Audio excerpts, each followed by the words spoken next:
that I wanted to have some flexibility because my family, my children were my priority. It's really important to find providers that speak your language. It's coming up with a family plan. It's such an easy and fun way to involve all your members of the family, even down to your little ones. Let's see how we can use our media in a positive way.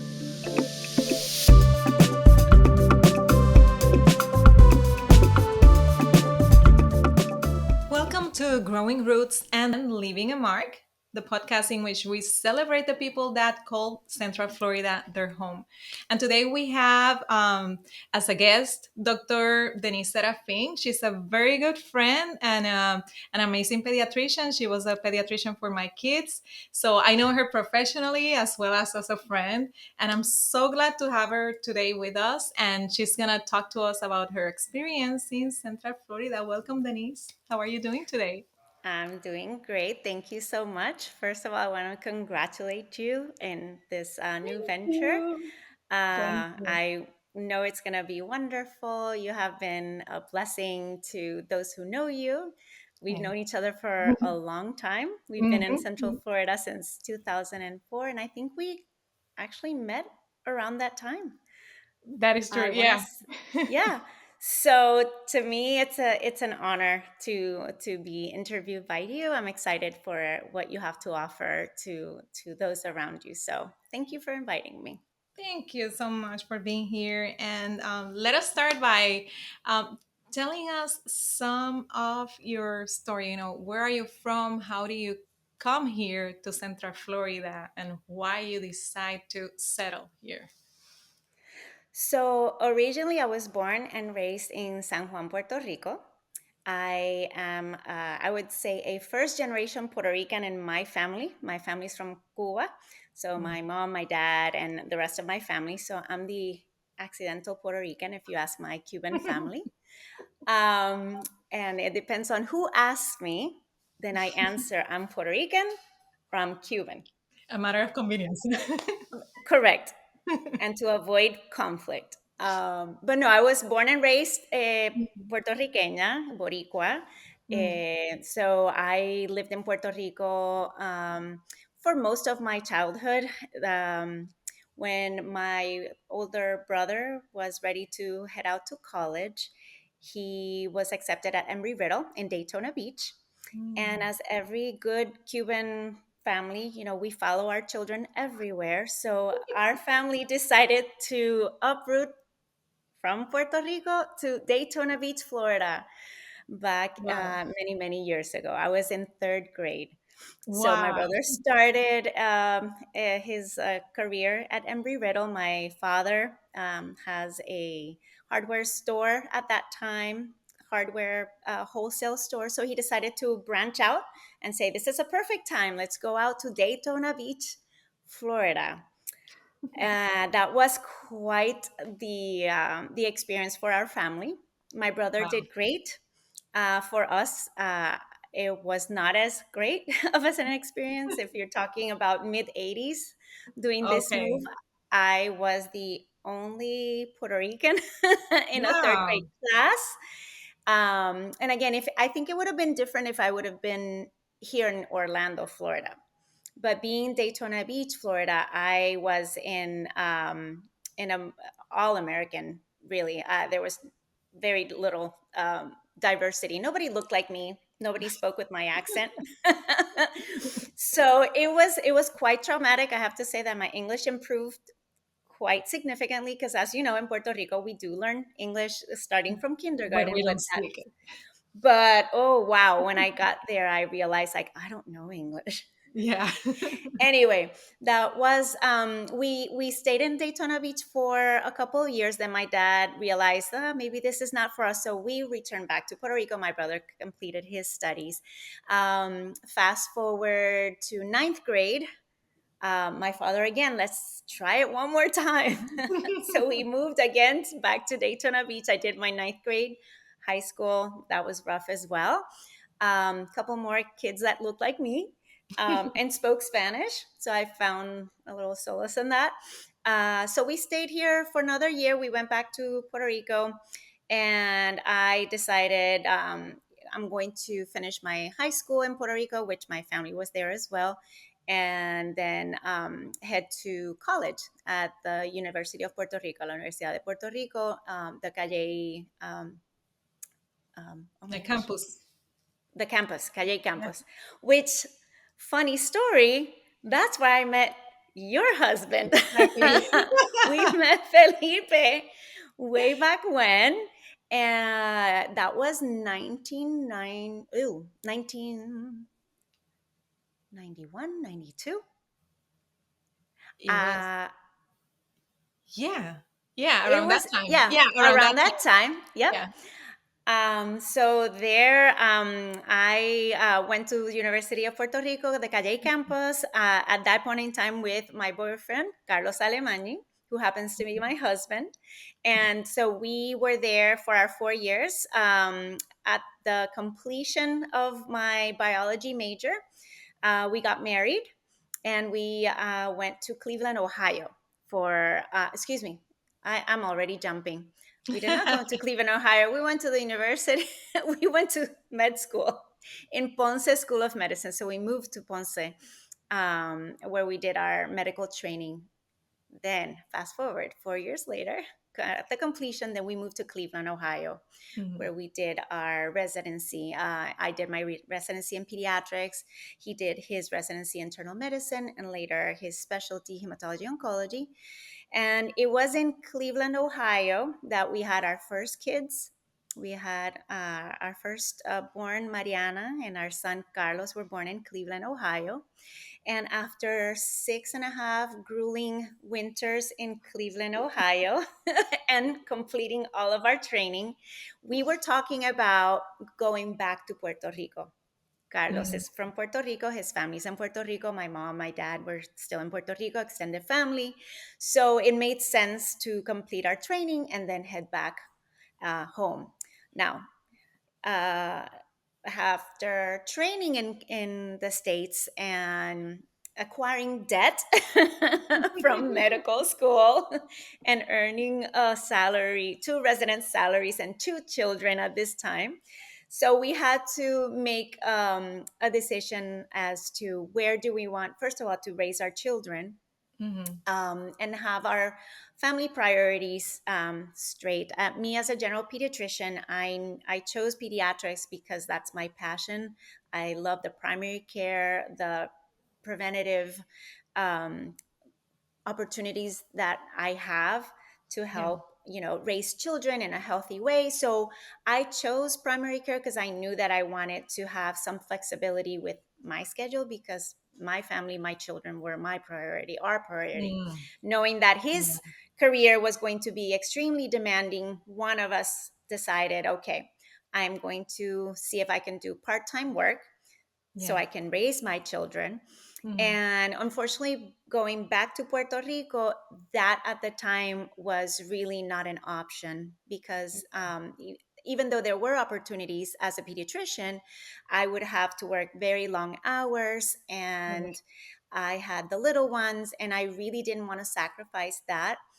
And Mhm. for him, the same. He interviewed in a few places, and it just wasn't the right thing for our family at that point in At that time. time.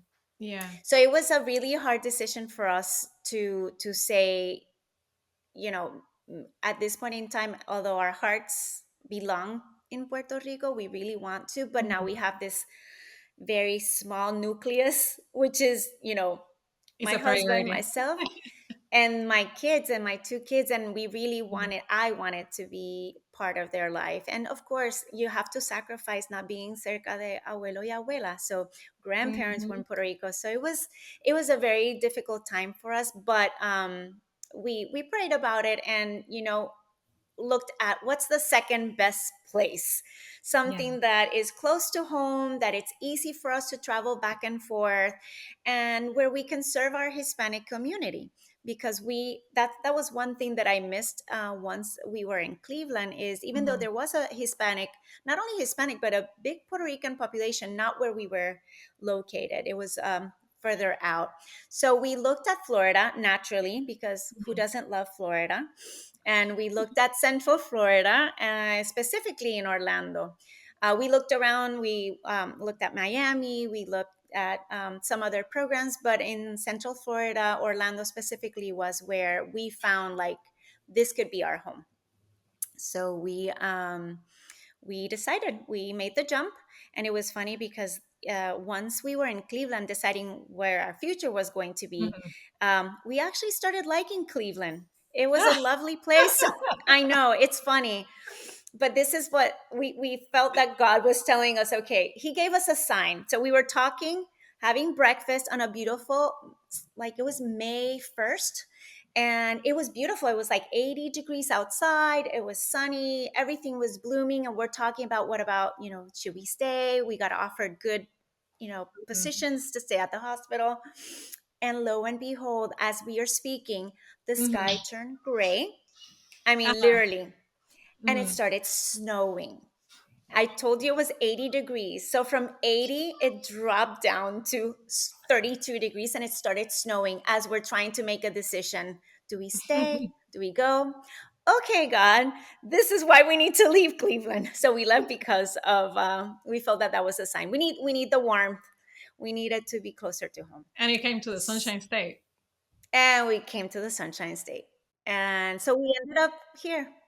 And you mentioned that from the time that you first went to Daytona and the second time, you saw a difference in the demographics. So there was already a shifting between, it's not only natives, it's just transplants that are getting there and that are establishing themselves there. When you came back and you settled yourself in Central Florida, in Orlando, did you see that that difference was more noticeable? Oh, definitely. Definitely. Just from the time that I was in high school too. And again, we visited Orlando because who doesn't come to Disney, right? So Mhm. over the years, it has been very significant, the influence of just people from all over the world. So not only, Latinos, Yeah. people from Central America, from South America, from the Caribbean. It was so comforting to see that, okay, I hear some, not only Spanish, but I hear Boricua Spanish. But even at that time when we moved to Mhm. Orlando in 2004. We knew that we needed to go to Kissimmee to get good Puerto Rican food. Yeah, So it wasn't like all definitely. over Central Florida, but you knew where you needed to go in order to get, your good mofongo. Yeah. But even now, fast forward to now, it Mhm. is amazing how much Central Florida has grown. Not only influx of Boricuas, Puerto Ricans, but a lot of Venezuelans and Yeah. Brazilians. I mean, People people from from all over the world, right? And all over the world. I think that not the world only, but people from all over every other state have come here. True. And Oh, even yes. American US citizens that came from every other state, and you hear the different accents, the different intonations in in the way they speak English. So it's a very very nice mix of accents that we have here, and I find that beautiful. I don't know, I think it's great. I I think I it's love that. great. Yes. Yeah. And tell me how it was, you know starting to practice as a pediatrician here in Central Florida. So once we decided to move, I stayed home for almost 2 years to get the Mhm. little ones ready to start school. And I started working part time. Mhm. And how I ended up in the practice that I'm still working at. Since Mm. 2005, I've been at the same Consistency. practice consistently. I found another family there. I love where I work. I love the people that I work with. And it's funny because I, not knowing anything, and this is, 2004, the internet was, up and running, not Yeah. that old, but you couldn't Google pediatricians. Like that wasn't a Right. thing. Yeah. So really, I had the yellow pages. If we have like millennials listening to it, you probably don't even know what Like, that what's is. that? What is that? So I went and I opened two pediatricians, and I started looking randomly at, because first of all, I needed a pediatrician for my children because I Yeah. can't be their pediatrician. Mhm. And then I potentially wanted a place to work. But really, I was looking for a pediatrician for my own kids. So my husband working already, he had obviously had established some connections, and I asked, can you just ask around at work, because I knew nobody. Mhm. Ask around at work, because I was at home at that time, kids were not in school, and once the kids are in school, you know that's when you start meeting parents, et cetera, but kids were home. So this name kept coming up, Windermere Pediatrics. Mhm. Windermere Pediatrics. Are you listening to a ding? I'm sorry. Are you listening to a No. ding? Some message. Okay, sorry about that. So I went to the yellow pages. I looked up Windermere Pediatrics, and they had a few doctors' names, Mhm. and there was a. I wanted a Hispanic female doctor, Oh, so I saw it was Carmen Noriega. okay. So I'm like, you know what? She sounds Boricua. That sounds Puerto Obviously, Rican. Yeah. that sounds Puerto Rican. She sounds Puerto Rican. That So I goes call, well with make the appointment. mofongo, you know. Yes. Funny thing, it's not in Kissimmee, right? So it is Exactly. in Yeah. Windermere. So I didn't know Windermere. Like to me, it Yeah. was like whatever. So I didn't know that Windermere was Windermere. But it's like, you know what? She has to be Puerto Rican. So I Mhm. did. I made the appointment. I met her. We are still best friends to this day. She's a wonderful Wow. pediatrician. She has been the pediatrician of my children. And we started talking. And this is, again, to your point, Mhm. how, this is a melting pot. And even Mhm. though Puerto Rico is this big, 100 miles by 35 miles, like we are everywhere, Oh, yes. and we are everywhere. And it's funny because we make connections. Even if I meet a new Puerto Rican and I Mhm. don't know them, somehow at the end of the conversation, we're going to say, oh, I know your cousin's wife. Exactly. His Yeah. last name There's is always so a and so. connection. We love doing that, don't we? We love to make connections. Where's your last name? Where's your last name from? Oh, are you from the Alemanis, from Yeah. Mayagüez? Or it's great. So anyway, I strike conversation with my new pediatrician. Checkup that usually lasts 30 minutes. I think I was there for an hour, because we just clicked. And she's from Puerto Rico. It happens to be that her family lived Mhm. across my husband's aunt. We went to the same high school. We graduated at different years, but it was uncanny, the relations, the people that we had in common. It was so funny. So Wow. anyway, I told her, I want to work here. Do you have something for me? Talking I about want to being work part-time. assertive. I don't think it was in that visit though. I think it took a few more visits when I was bold enough to say, it's like, are you guys hiring? Because I want a part-time job. And she was also working part-time. She also had two kids. Mm. And it's like, not right now. Give me your resume. And, we stayed in contact. And 6 months later, she calls me. It's like, there's a part-time position. Do you want Ooh. it? It's like, Were you ready at yes, that ma'am. time to go? I was. The kids were like 2 and 3, and I had them part time school. And I Mhm. think they were getting ready to be like pre K 4 full time. So I was ready. They were ready. So it was the right time. And it was great. And like I said, I think it says a lot about a practice when you hear, well, I've been there since 2005.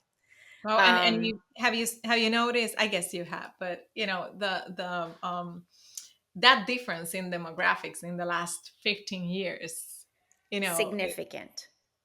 it's amazing. Mostly on that side because Yes. that's not Yes. exactly the area of Central Florida where Hispanics were congregating or buying, because Correct. that's the way we are. I mean, we Hmm. usually go and buy a house close to other people that we know, and but Windermere was not necessarily the area where Correct. Hispanics were buying at that time.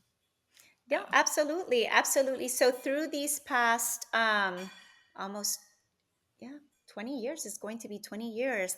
In my practice, I have seen a growth of just not just when I think in the beginning, I could say that my practice was 80% Americans, locals, and then how it has shifted into, I want to say, almost half and half now. I think half of my patients are Hispanics.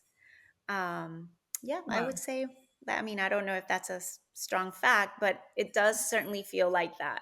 And I love it. And it's not just Puerto Ricans. And I think also, you know how we are, Latinos. And I'm going to steal a quote from a friend, a doctor friend, William Mayoral. Oh yeah.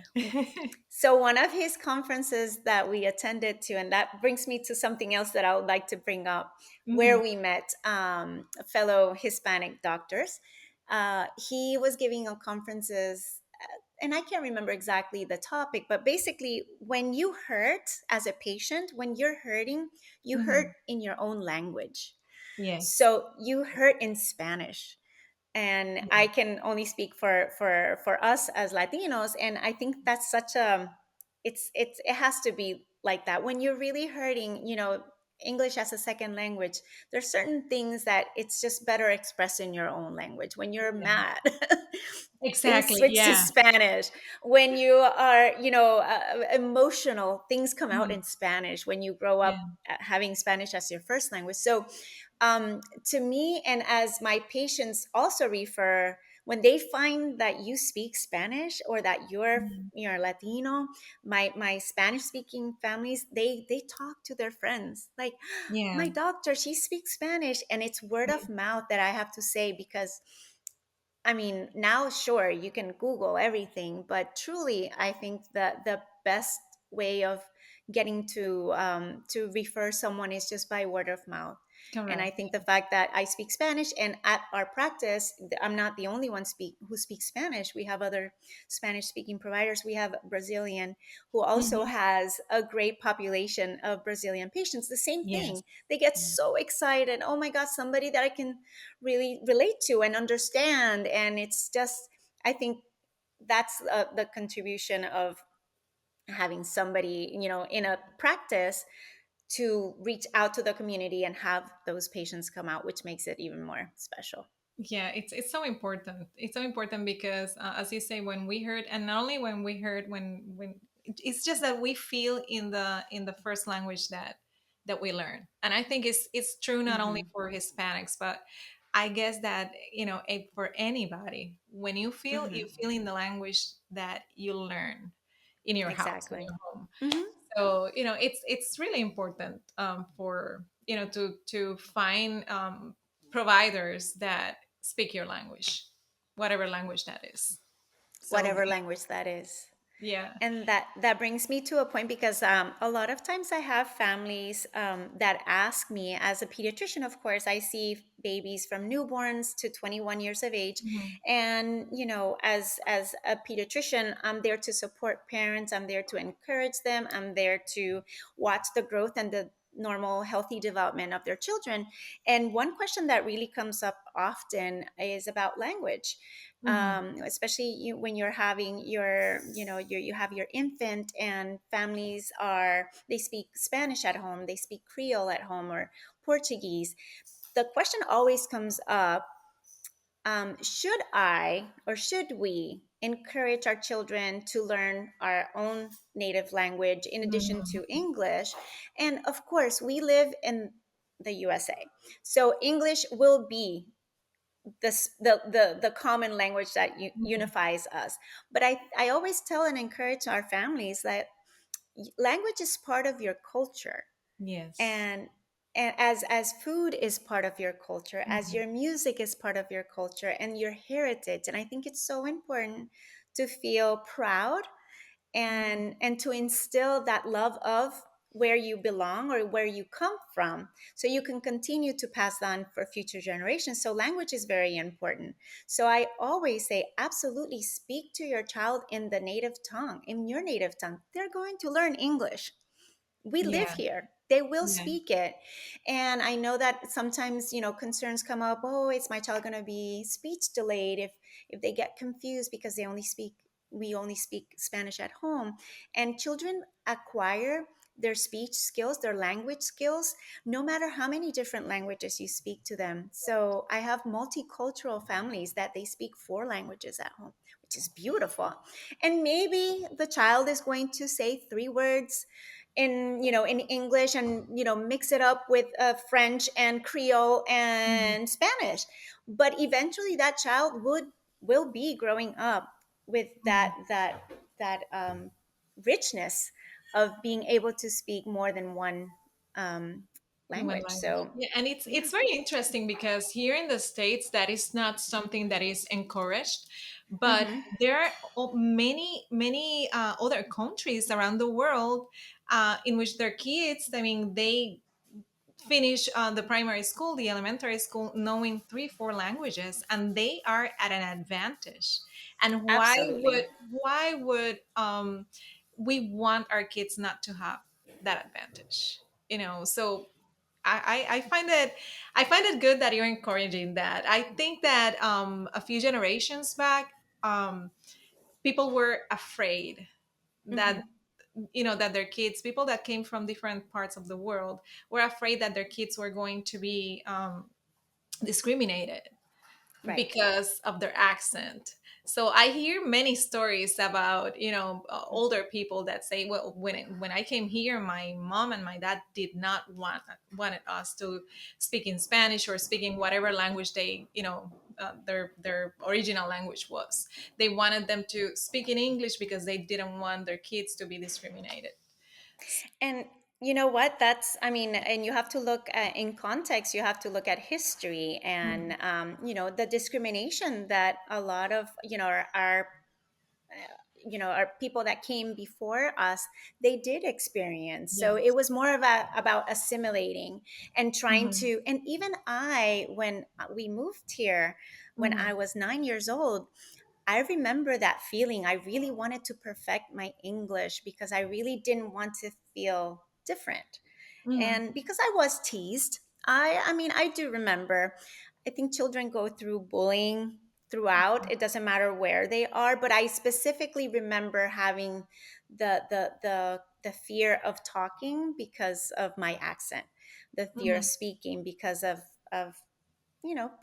kids were mean, and they're Yeah, still but mean.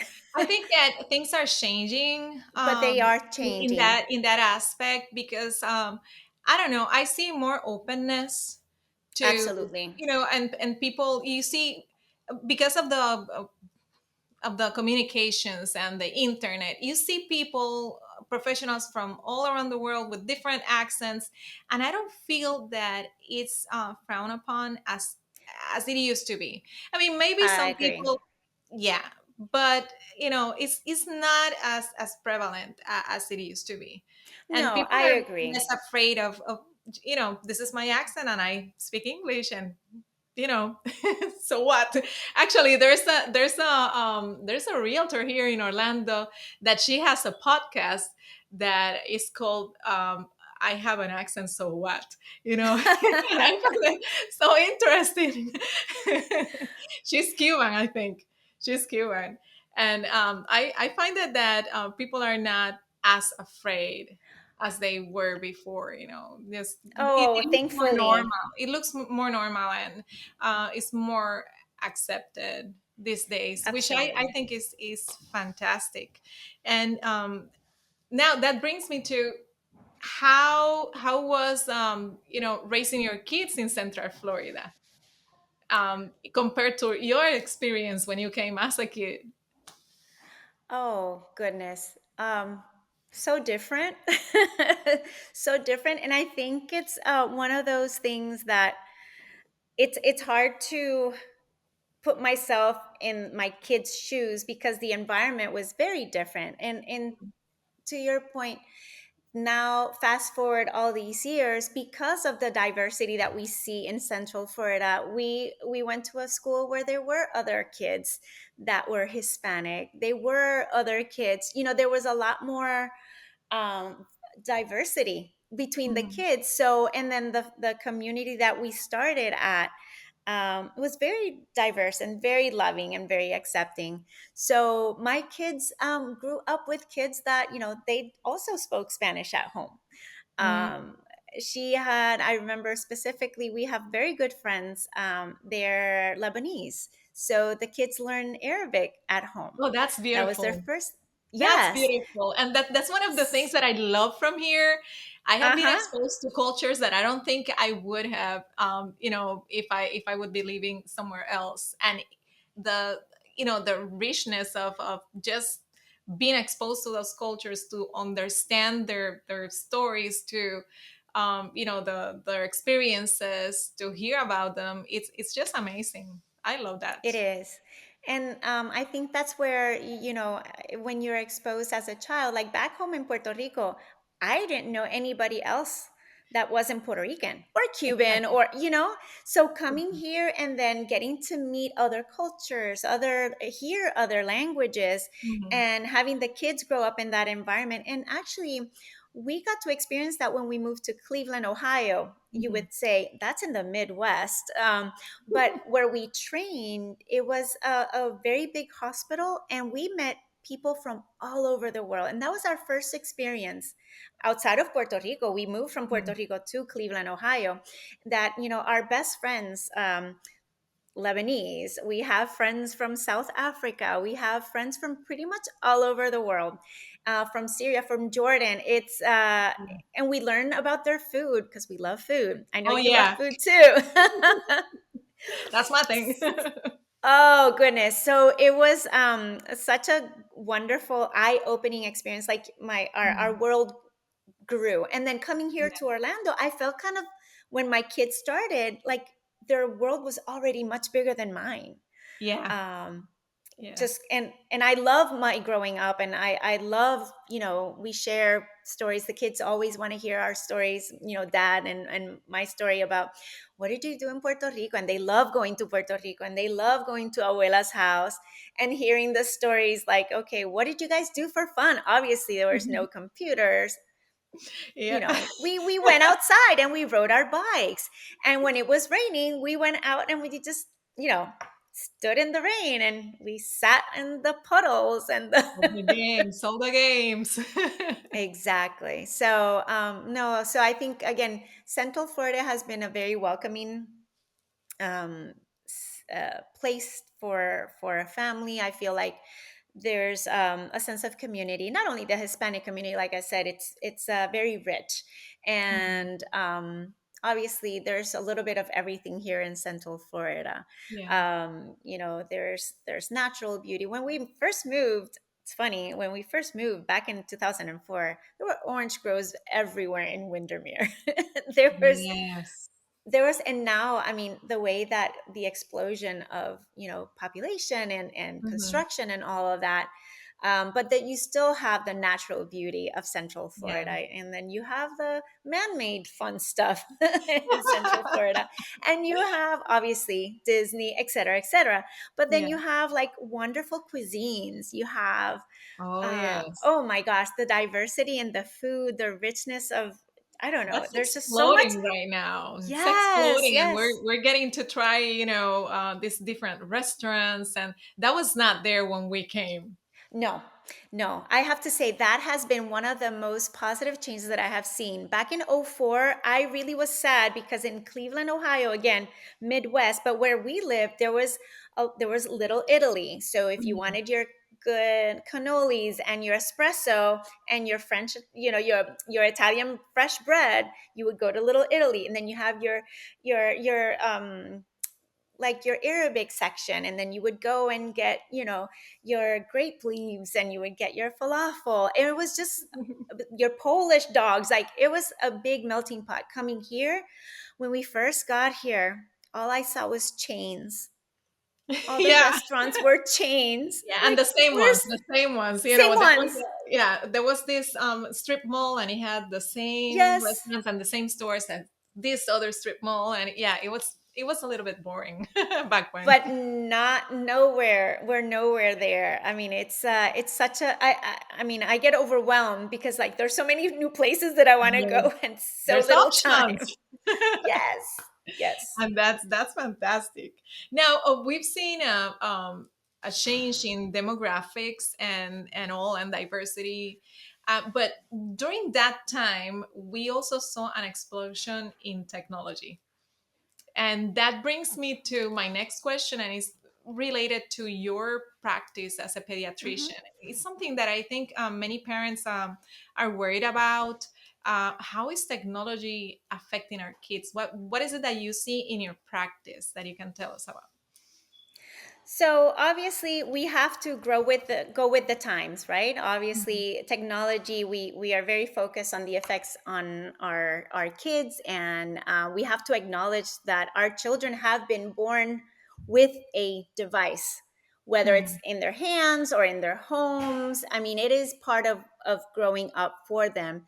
So we can't ignore the fact, and we have to grow with that as well, because there are benefits. And we obviously, you and I having this opportunity right now, me sitting in my home, you're in your home, mhm, wow, what a blessing. Talk about, the pandemic, how we kept our connections. mhm, Thankfully, we were able to connect because of technology. So again, I know that we always talk about the negative aspects of technology, but just think about, in the medical field, we did telemedicine. I mean, you were able to connect with your doctor remotely, children, whether, and that's a whole nother topic, but they were able to at least get some form of education during those times were very, very difficult. And I think that isolation that we all went through was traumatic. For better or worse, we did the best that we could during a time of a lot of uncertainty. And I think I want to say during the pandemic is when we really started paying attention as to the negative aspects of technology, how it can be a blessing. It's mhm. used as a tool, and it has bettered our lives in so many different ways, right?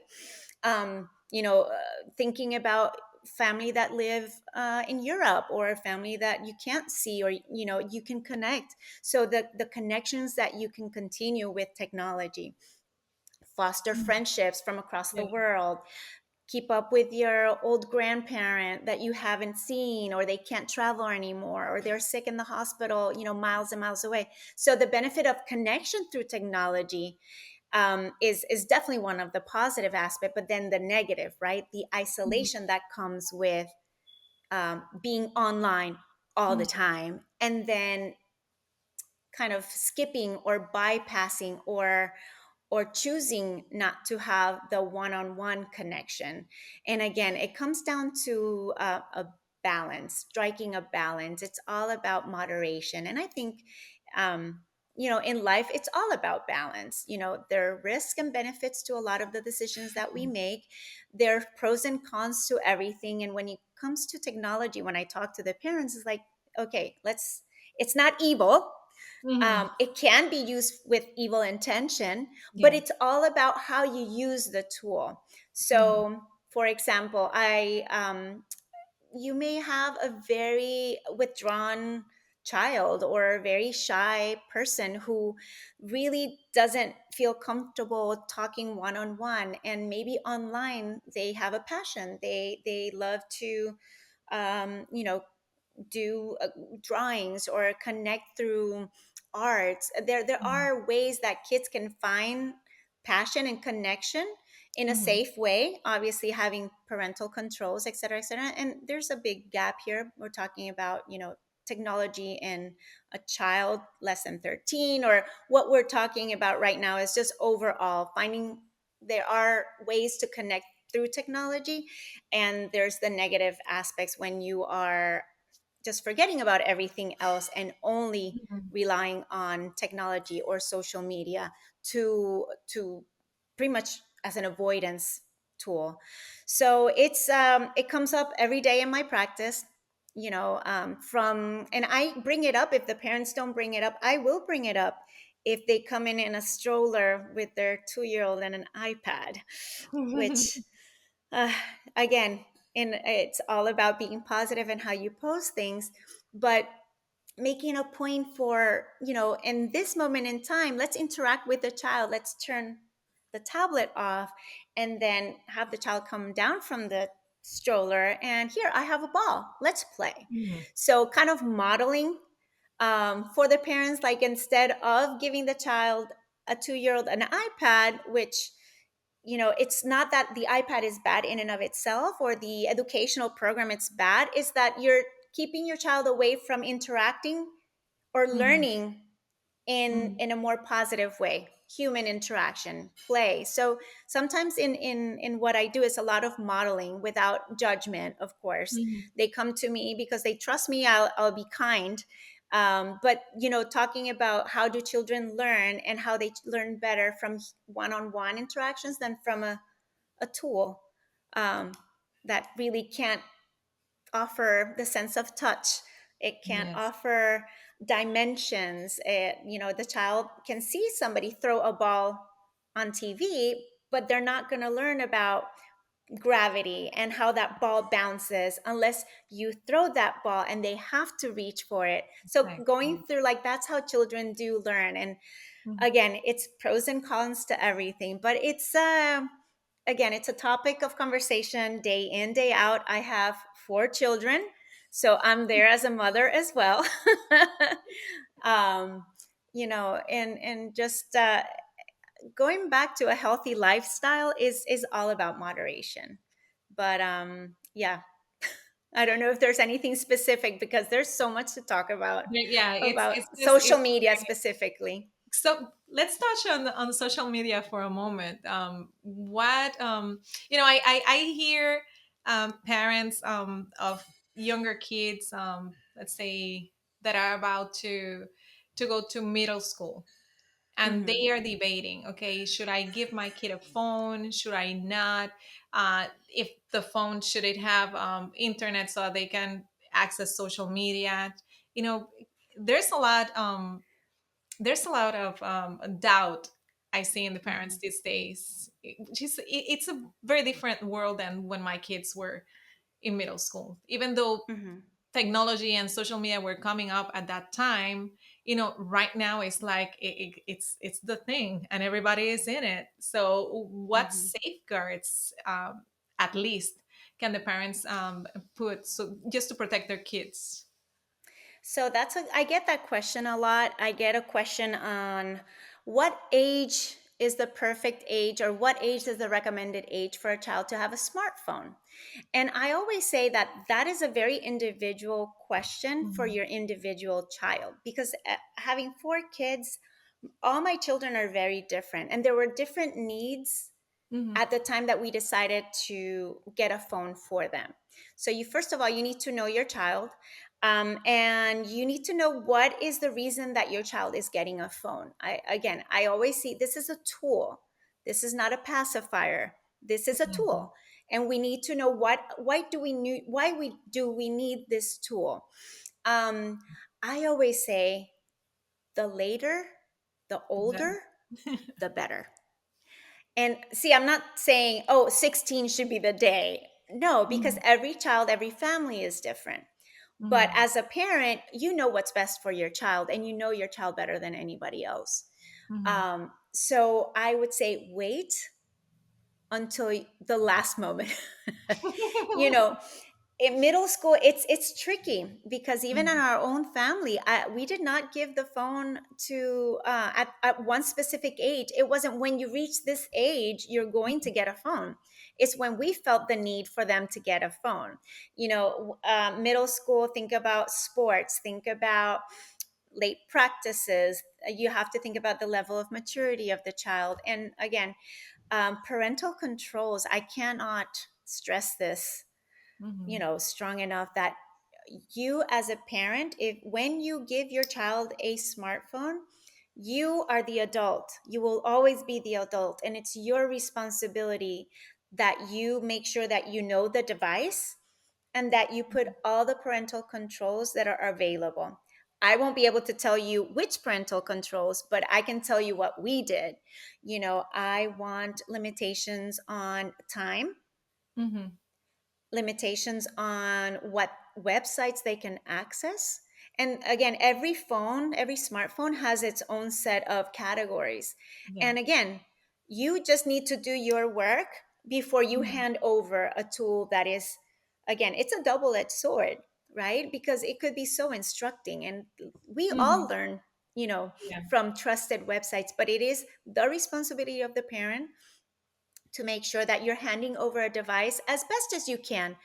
There's no 100% um, safety. You want to Mhm. protect them as best as you can. So just get to know the device and your program, whatever phone you have, and try to, before the child even touches that phone, to put those guardrails. We do that in life, we do that in our upbringing, we do that with having our children grow. There's a reason why we put our seat belts. Yeah. We hope and pray that we never get in a car seat, but those guardrails need to be there. There's a reason why there are rules on the road, right? So we can stay Yeah. safe. So there are those same guardrails that we need, um, preemptively, before you even Mhm. hand over a phone to a child. So I think that that's very important. I want to mention something in terms of, when do you feel as a parent that's the right time? The American Academy of Pediatrics has a wonderful website called Mhm. healthychildren.org. And you can go online and Google AAP, American Academy of Pediatrics, family media plan, I think it's called.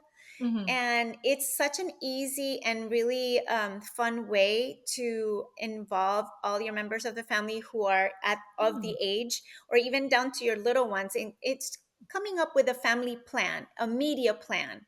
Uh-huh. And it asks about what are your priorities as a family. So it's not just directed to specifics of a phone, but what do you value? Do you value meal times together? So if that is your priority, then this is a suggestion.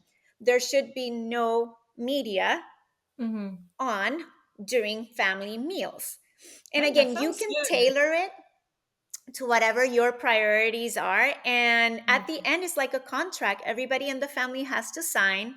Yeah. Sleep is very important in this household, and this is what is expected. So sleep is affected by any media Mhm. use right before bedtime. So in our household, we will not have TV, iPads, computers, phones in the bedrooms, because bedroom is Mhm. for sleep. And there's, again, you can tailor that family media plan Yeah. to your family, and then everybody's involved. It's a fun process. So I highly Yeah. encourage everyone to take a look at it. And it's just, even if so, when you're thinking about what should I do, what should I not do, again, it gives you suggestions on Yeah. how to manage, media in your family, social media included, et cetera, et cetera. So I think it's very family based, but I do feel like as parents, I encourage the parents, and I just say, you're still, they look up to you. Children look up to Mhm. their parents. And social media, phone usage is as other rules that you have in your home. So but they Mhm. need to hear it from you. And Exactly. we have to model for our children as well. That's the They'll hardest call you part. out. That's That's hard. that's the hardest part because you tell them Yep. with a phone in your hands, that they cannot Put be. your phone down. Yeah. Yes.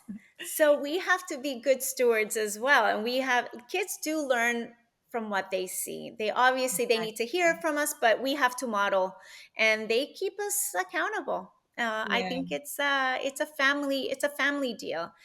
So again, I don't have a perfect age to tell you. I say, in your family, as long as you can hold off, hold off. The Social better. media, if you ask me, I Ah. think high school, and it Mm. depends on how your high schooler is. I mean, I was reading this research that was done by the Pew Research Group. So it's a lot. It's good studies. There's a lot of data there. They interviewed children 13 to 17 years of age, and a Mhm. third of those interviewed, 13 to 17, a third of those kids say that they are almost constantly online.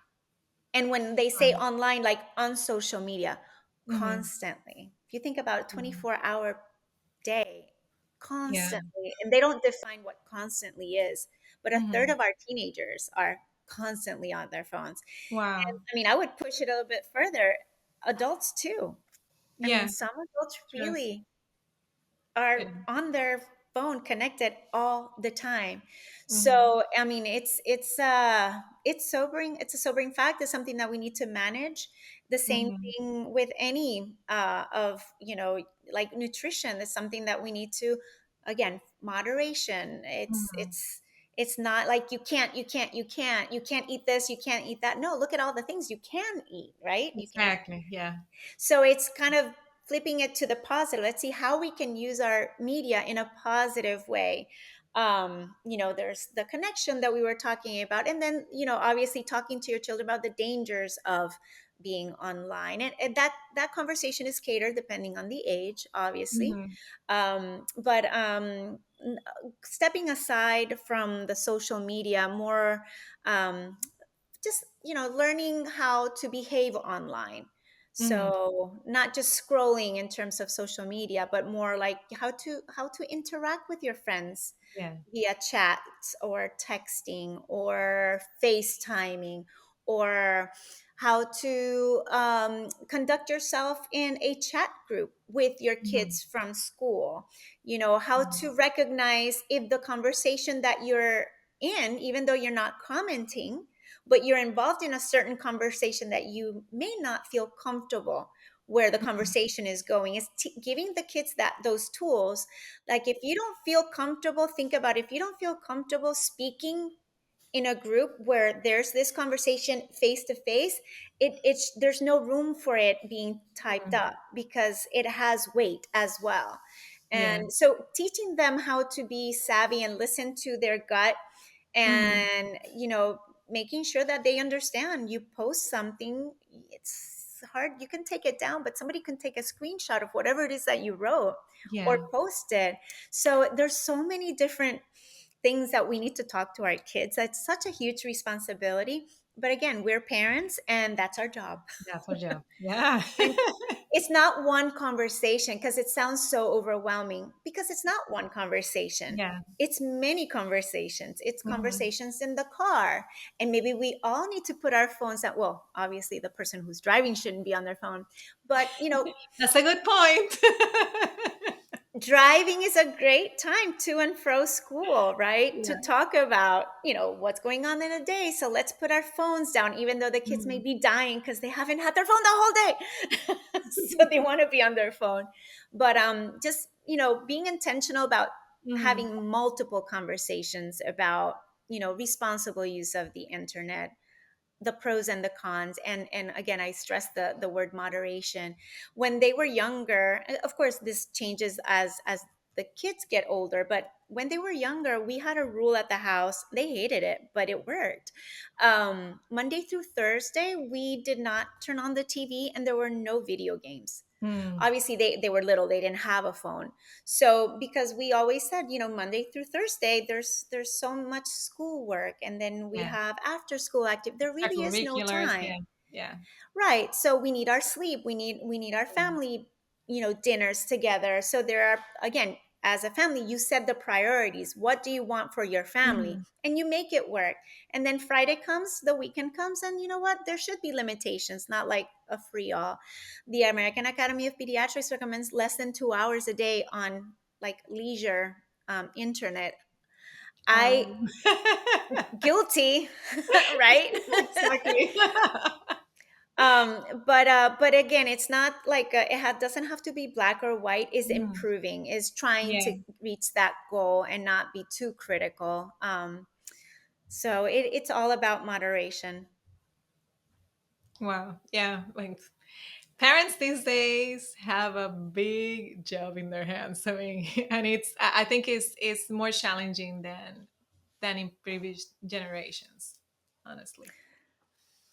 Yeah. We didn't have to deal with this layer of complexity growing up. One of the things too that I um, talking to why not social media at an early age, and I can give an example. I'm not sure if Mariana would be happy with me sharing this story, but we had talked about, she was in middle school and she did have a phone in eighth grade. Again, we felt like it was time for her to have it, but no social media. And it happened that we had a conversation about how some of her friends that did have social media, in their friend group, there was a lot of hurt feelings because Mm-hmm. there was a birthday party and sleepover that certain girls were included and one that was not. And the Mm. person who was not included also had that social media and saw pictures of Mm.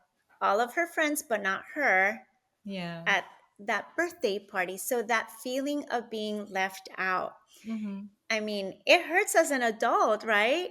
But can you imagine when you're 14, Yeah. 13? Exactly. So there's a saying in Spanish, and you can help me translate: ojos que no ven, corazón que no siente. Oh, I, yeah. Like I don't know if there's I, an English, I, but it's like I don't know. If you don't see it, you don't feel it, or something like Right. that. So back, my point about saying like we didn't have this drama. Of course, back when I wasn't invited, but I didn't see it. I didn't see a picture of it instantly as Yeah. it's happening, of my friends having fun and me not being Yeah. included. I maybe would have heard about it later on, but I didn't see a picture of my friends having fun and not me being there. Yeah. So I that hurts. I mean, Mm-hmm. that hurts, and I think that's the level of complexity, to your point of children now growing up with all this around them and all this information at their, at their palm of their hand. Like it's complicated, it's not as simple. I Mm-hmm. believe growing up back then we had our challenges too. And yes, I wasn't invited to that birthday party, but it didn't hurt as much Yeah. when you maybe hear about it 2 weeks later. You can only, Exactly. what, Yeah. not when it's happening in front of you and your friends are there and you're not. So yeah, it's hard to navigate those feelings. But again, Mhm. that's why we talk and we check in with our Exactly. kids and we bring this up as a situation. That's why I don't want you to have social media. And Mm-hmm. we Mm-hmm. talked about that instance. And it's funny because not a few days after that conversation that I had with Mariana about this particular girl, um, she actually downloaded Instagram without me knowing. Mm. Who? Yes. And we were visiting my niece at the hospital. She had her baby. She had Instagram. My niece, the adult niece, had Instagram. And she made a comment in front of me: Mariana, I saw the picture that you posted on Instagram. Wow, for sure. This is 3 days after our conversation. And Mariana went pale. And all I did was this: I stuck out my hand and she did this. She knew. She knew. That was a very long summer without a phone, but she learned her lesson. And we still talk about it. She's 23. She survived. She's not traumatized from this. It served as good conversation afterwards. And that's why, we do the things that we do. It's to protect you, we don't want you to get hurt, but sometimes when you do get hurt, then you have to learn from that experience. So Mhm. Exactly. It's yeah. human experience. Yeah. Now, before we finish, I would like to ask you three questions about Central Florida. Okay. And the first one is, we've been here for a while, and we talk about places, restaurants, and places that you can go now. What is a hidden gem in Central Florida that you would like everybody to experience? Oh, oh boy. Oh, I have a few, but I'm going to go with, yeah, I do have a few. Okay, so this little place, it's a tiny place. You may know it already because I know you love to experiment and explore. Jastro. Do you know Super Jastro? traditional. It's Jaz Uh-huh. Tro, Tro. Um, oh my gosh, I'm blanking on his name right now, on the chef. He is Puerto Rican. He and his wife and another family member opened up this Mhm. very tiny little restaurant on a strip mall in Ocoee. It's on Good Homes and Colonial. Oh, I know. I It, know. it's Yes, next to Big yes. Lots. Have, Yes.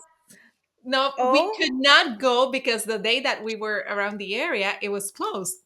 So, but yeah, it's on our list. It's on our list. Yeah. you have Yes. to go. Yeah. He, first of all, he is lovely. His wife is Mhm. lovely. It's just the three of them. And the more, most likely, the reason that it was closed is because they are so small. Uh-huh. If he's hired for an event or he has some catering, he closes the restaurant, or for just to be able, because it's the three of them cooking. Wow. Beautiful display of very well known Puerto Rican dishes like your Mhm. mofongo, but then he just takes it to another level. The presentation, the quality of the food, the variety, the mix of flavors. OMG, you have to go. Oh, and the Mhm. desserts. Oh, there's a coquito bread pudding. You Oh just my goodness, that sounds amazing. So it is That sounds good. warm bread pudding Mhm. with this heavenly coquito sauce with caramel. Oh, and you Wow. have to go. So Jastro, that's a gem. Yes. Yeah. You can look, he's very active on Mhm. Facebook, on Instagram as well. He also does catering. We've had him for catering twice already. Food is amazing. Everybody loves the quality of the food. The presentation is amazing. You have to go. That's one. Okay. You want it three, or Eh, there's another question. Well, I have two more questions. I have Oh, two more okay. questions. Okay. If Central Florida had a soundtrack, what song do you think would represent Oh. it?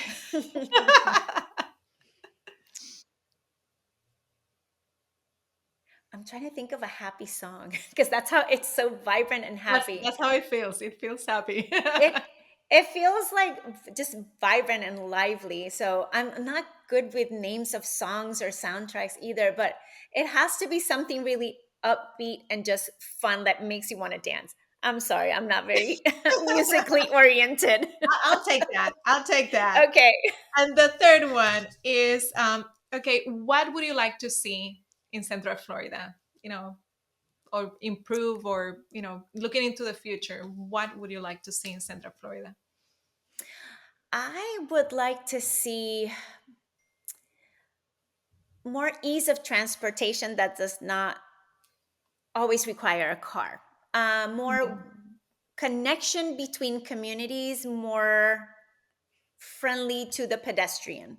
Mm-hmm. So if you ask me where are my happy places, I can, come off the top of my head, downtown Winter Garden.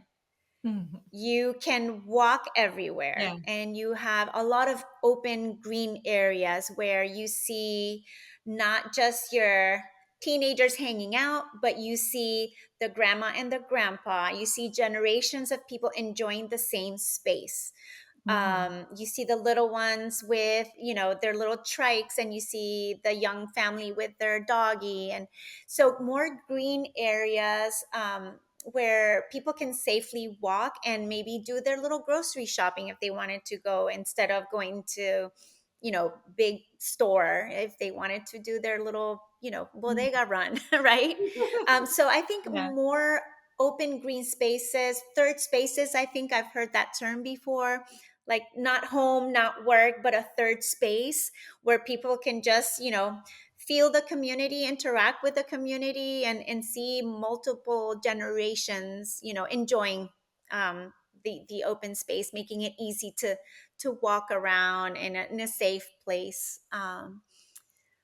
And yeah, so downtown Winter Garden is kind of the place that comes to mind, but more places like that you can Yeah. enjoy outside of your home, and it's not just work home, home to work, but enjoying that. Not necessarily a restaurant, not necessarily a cafe, but just, I don't know, more of those.